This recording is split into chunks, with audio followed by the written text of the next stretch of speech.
Hello everyone, welcome back to our YouTube channel. तो guys, एक बहुत ही बड़ी अपडेट्स सामने आई है। जो भी स्टूडेंट्स जो है टीचर बनने का ख्वाब देख रहे थे या जिन्होंने बीएड डीएलएड वगैरह कर रखा है, तो उनके लिए एक बहुत ही बड़ी अपॉर्चुनिटी सामने आई है। जी हाँ। तो आप देख सकते हैं यहाँ पे कि ईएमआरएस का जो है एक बहुत ही बड़ा अपडेट सामने आया है, और इसमें जो है काफ़ी सारी वैकेंसीज जो है निकल करके सामने आई हुई है ना। तो जिसका फुल फॉर्म होता है एकलव्य मॉडल रेसिडेंशियल स्कूल जो होता है ना, ये इसका फुल फॉर्म होता है। तो चलिए हम लोग देखते हैं आज इसका मतलब फुल नोटिफिकेशन कि कितने वैकेंसीज हैं, किन किन पोस्ट्स में हैं, है ना। वो तमाम चीज़ों के बारे में हम डिटेल से इसमें देखने वाले हैं, है ना। तो ये जो नोटिफिकेशन जो आप देख सकते हैं यहाँ पे कि 19/9 को ये रिलीज़ किया गया है ना। आगे देखते हैं क्या क्या चीज़ें हैं। पार्टिकुलर्स ये तो दिया हुआ है चैप्टर वाइज कि किसमें क्या क्या दिया हुआ है ना। उसके बाद देखते हैं, ये इंट्रोडक्शन है ना। उसके बाद आगे देखते हैं ऑब्जेक्टिव्स ऑफ OMRS। देखिए यहाँ पे क्या इसका ऑब्जेक्टिव है ना। Eklavya model residential school AMRS are established with the objectives of providing quality education from class 6 to 12th students belonging to ST categories, है ना। जो एसटी कैटेगरीज में होते हैं उनके लिए ये जो है 6 to 12 तक के जो ये स्कूल्स चलाए जाते हैं। This schools are set up to block level as residential school and have separate hostels for boys and girls. इनमें जो है बॉयज़ और गर्ल्स के लिए सेपरेट हॉस्टल्स भी अलॉट किए जाते हैं। Accommodation for staffs, mess facilities, playground and all other amenities. For details for locations and amenities please see website NIST, जो इसका ऑफिशियल वेबसाइट है ना। उसमें आप देख सकते हैं इसमें सारे फैसिलिटीज़ होते हैं। इसमें मेस होता है ना, फैसिलिटीज़, प्लेग्राउंड होते हैं, है ना। बाकी मतलब जो भी एक रेसिडेंशियल एक स्कूल में जो भी रिक्वायरमेंट होती है वो तमाम चीज़ें जो है इसमें अवेलेबल होती हैं, है ना। तो अब देखते हैं आगे क्या है इसका।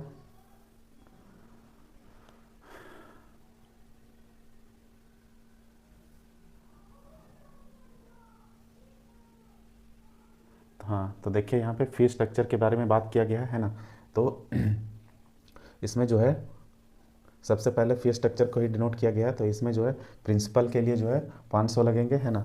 और टीजीटी पीजीटी के लिए जो है वो उसको भी 500, और जो नॉन टीचिंग स्टाफ्स हैं उनके लिए भी जो है ये 500 रुपये फ़ी लगेंगे, है ना। उसके बाद है for candidates other than female SC ST, उनके लिए भी जो है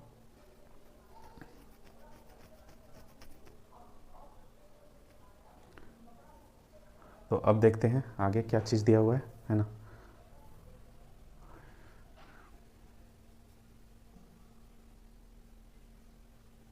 तो ये जो है यहाँ पे दिया हुआ है कि ये एग्ज़ाम जो है मेनली 2 टायर में लिया जाएगा, टायर 1 एंड टायर 2 में लिया जाएगा, है ना। 2 फेज़ होंगे इसके एग्ज़ाम्स के, वो दिया हुआ है। उसके बाद देखते हैं आगे जो मेन मेन चीज़ें हैं वो हम आपको प्रोवाइड कर रहे हैं, है ना।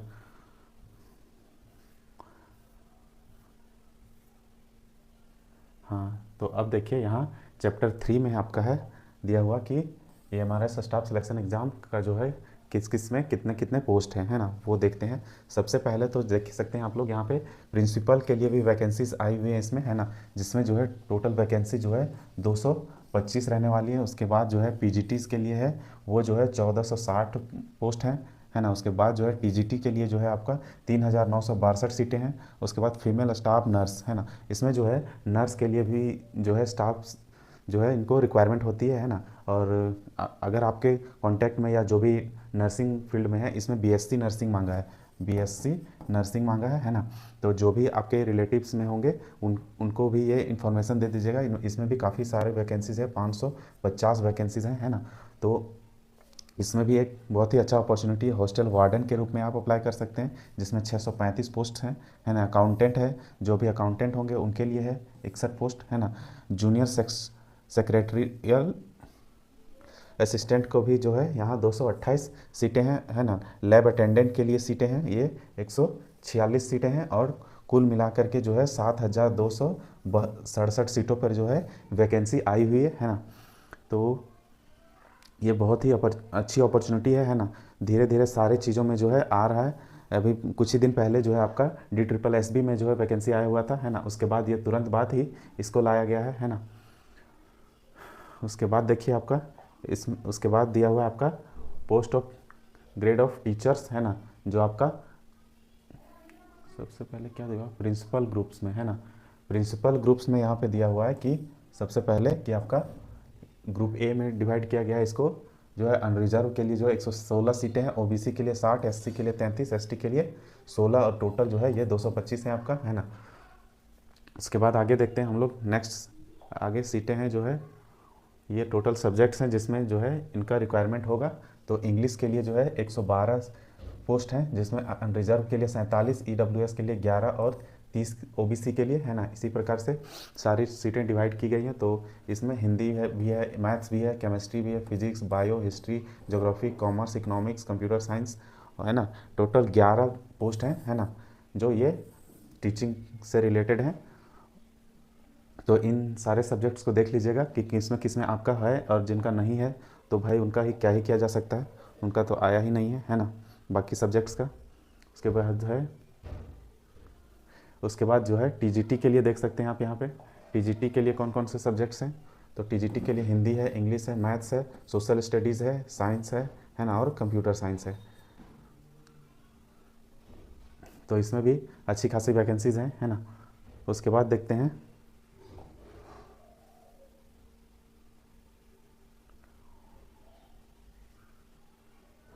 उसके बाद ये ग्रेजुएट टीचर्स रीजनल लैंग्वेज के लिए है ना। TGT मिसलेनियस कैटेगरी के लिए है ये। बाकी आप जिसमें पोस्ट के लिए आपको देखना चाहेंगे वो सारे नोटिफिकेशन में दिया हुआ है ना, सब देख सकते हैं आप लोग।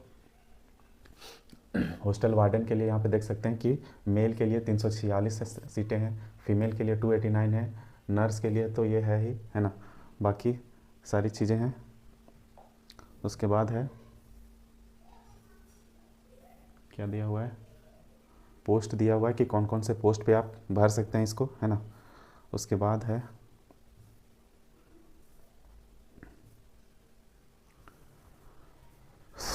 उसके बाद यहाँ पे तो ऐसा कुछ दिख नहीं रहा है।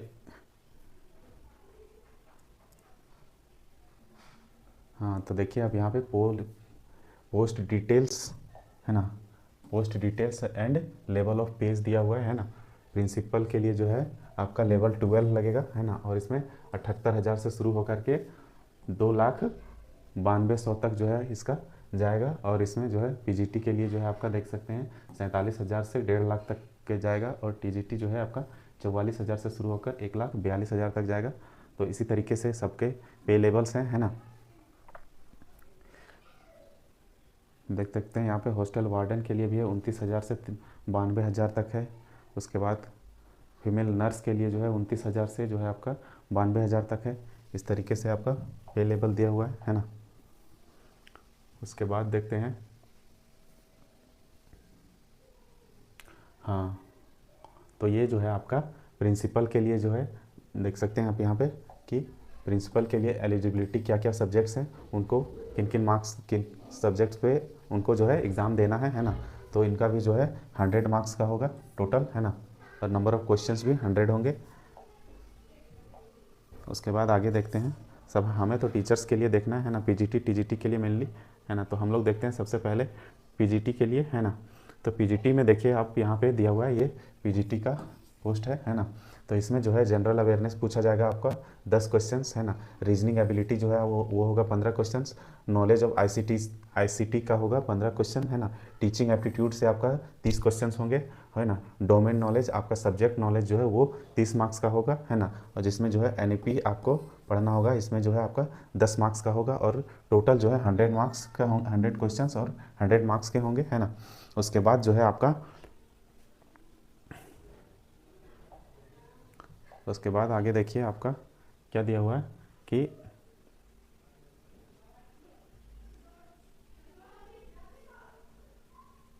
देखिए यहाँ पे नोट करके दिया हुआ है एक चीज़, टायर 2 के लिए only 4 candidates who will be short listed in the ratio of 1/10 against the notified vacancies on the basis of tyre 1 preliminary and examination subject knowledge examination, है ना। तो इसका मतलब है कि जो भी वैकेंसीज आएंगी उसका जो है 10 गुना जो है वो लिया जाएगा, है ना, फर्स्ट टायर 1 में, है ना। उसके बाद जो है शॉर्टलिस्ट किया जाएगा।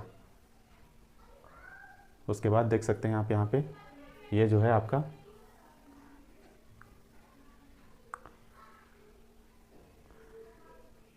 टायर 2 के लिए जो है आपका देख सकते हैं आप यहाँ पे टायर 2 के लिए जो है आपका यहाँ भी 100 मार्क्स का क्वेश्चन, 100 मार्क्स का जो है आपका एग्ज़ाम होगा, है ना। टायर 2 के लिए भी वो 3 घंटे का रहने वाला है। इसमें कुछ डिस्क्रिप्टिव्स भी रहेंगे, है ना, क्वेश्चंस। उसके बाद देखते हैं आगे यहाँ पे है। उसके बाद जो है आपको टीजीटी के लिए जो है वैकेंसी है ना। ये टीजीटी का दिया हुआ है। तो टीजीटी में जो है आपका इसमें भी सेम पैटर्न फॉलो किया गया है। इसमें भी जनरल अवेयरनेस है, रीजनिंग है, नॉलेज ऑफ आईसीटीसी है ना, आईसीटी है ना, टीचिंग एप्टीट्यूड है, डोमेन नॉलेज आपका जो है वो रहेगा, सेम पैटर्न है ना।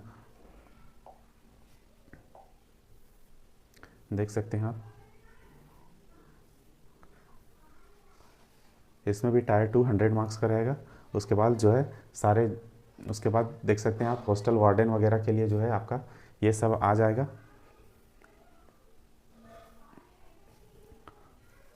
उसके बाद जो भी पोस्ट्स हैं उनके लिए जो है सारा जो है इसका कैसे एग्ज़ाम पैटर्न होगा वो दिया गया है ना। और जो क्या बोलते हैं इसका जो सिलेबस है वो जो है EMRS के ऑफिशियल वेबसाइट पे जो है इसका अपलोड किया गया है ना। वहाँ से जो है जो जिस कैंडिडेट्स को जिस सब्जेक्ट की तैयारी करनी होगी उस सब्जेक्ट्स का अपना सिलेबस डाउनलोड कर लेंगे, है ना, और वो उसको अपना तैयारी में जुट जाएंगे, है ना।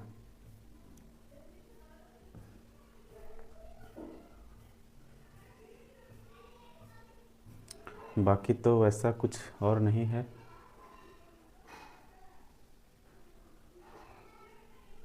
यहाँ दिया हुआ है कि एलिजिबिलिटी क्राइटेरिया ऑफ क्वालिफिकेशन का दिया हुआ है ना। तो देखिए यहाँ पे प्रिंसिपल का दिया हुआ है ना। सबसे पहले प्रिंसिपल का पोस्ट था तो उसमें दिया गया है कि एज रिलैक्सेशन एग्जिस्टिंग 50 साल का तक का होना चाहिए, up to 55 years of EMRS employ including all relaxation difference categories examination age should not exist ceased 55 years, है ना। इसमें क्या होना चाहिए, मास्टर डिग्री होना चाहिए from recognize post university with 50% marks, है ना। उसके बाद बैचलर डिग्री होना चाहिए यानी BEd होना चाहिए NCTE का, है ना, recognize institute of at least 50% marks होना चाहिए उसमें भी, है ना। 3 year integrated BEd MAd from recognize university with 50% marks, है ना। ये सारी चीज़ें इसके लिए है प्रिंसिपल के लिए, है ना। उसके बाद एक्सपीरियंस है persons holding longest post of principals in central state government autonomous organization of central staff government level 12 इतना इन दिस पे मैट्रिक्स, है ना। कुछ कुछ एक्सपीरियंस भी मांगा गया है इसमें, है ना। अब हम बात करते हैं मेनली PGTs के लिए, है ना। मैक्सिमम ईयर जो है वो 40 एज है आपका यहाँ पे, है ना। एज रिलैक्सेशन दिया जाएगा, है ना। उसके बाद यहाँ पे देख सकते हैं कि integrated post graduate course from NCTE recognized board subject the details of given below the 50% marks including BEd component, है ना। BEd में आपका 50% मार्क्स होना चाहिए और जो है मास्टर होना चाहिए 50% मार्क्स, और कुछ नहीं। उसके बाद जो है नेक्स्ट देखते हैं हम लोग, इसमें सीटेट नहीं मांगा है क्योंकि PGT में जो है आपका सीटेट नहीं मांगा जाता है ना। उसके बाद आ जाते हैं हम लोग TGT पे, है ना। ये तो सारा चीज़ है उसी के लिए दिया हुआ है ना, PGT का ही। आगे देखते हैं TGT के लिए, कंप्यूटर TGT, हाँ। अब देखिए यहाँ पे TGT का दिया हुआ है ना। इसका मैक्सिमम ईयर 35 होना चाहिए, है ना।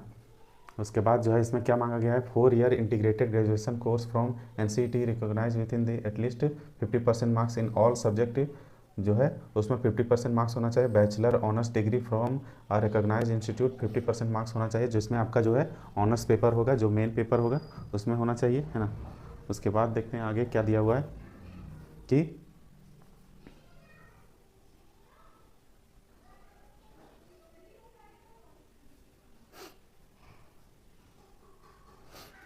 देखिए बैचलर डिग्री मांगा है यहाँ पे।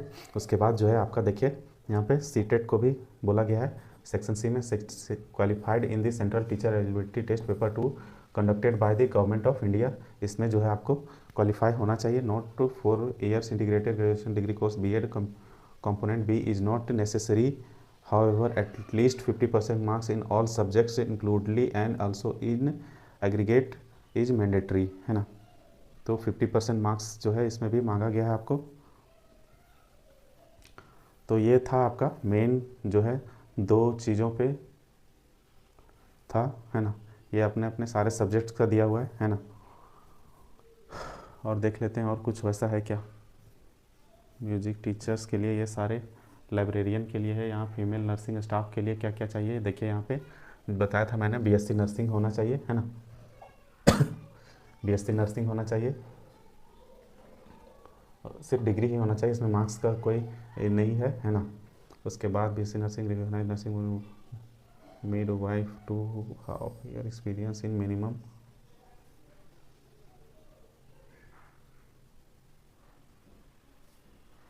2.5 years एक्सपीरियंस भी मांगा गया है इसमें, है ना। एसेंशियल क्वालिफिकेशन क्या क्या है।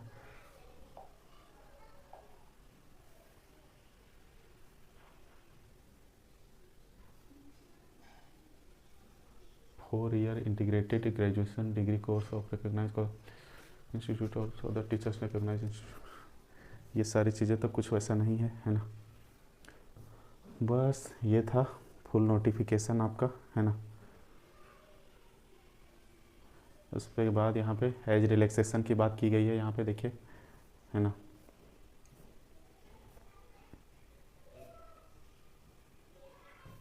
पीडब्ल्यूज के लिए क्या क्या जो है रिलैक्सेशन है वो है ना। Under means of examination rules क्या क्या है वो है ना। उसके बाद बस ये था, और बाकी चीज़ें वैसा कुछ है नहीं, है ना। तो ये था आपका EMRS में टोटल वैकेंसीज़, है ना, जो काफ़ी अच्छी वैकेंसीज़ आई हुई है ना। तो आप डेफिनेटली इस फॉर्म को अप्लाई कीजिएगा जो कैंडिडेट मतलब कि एलिजिबल होंगे, है ना।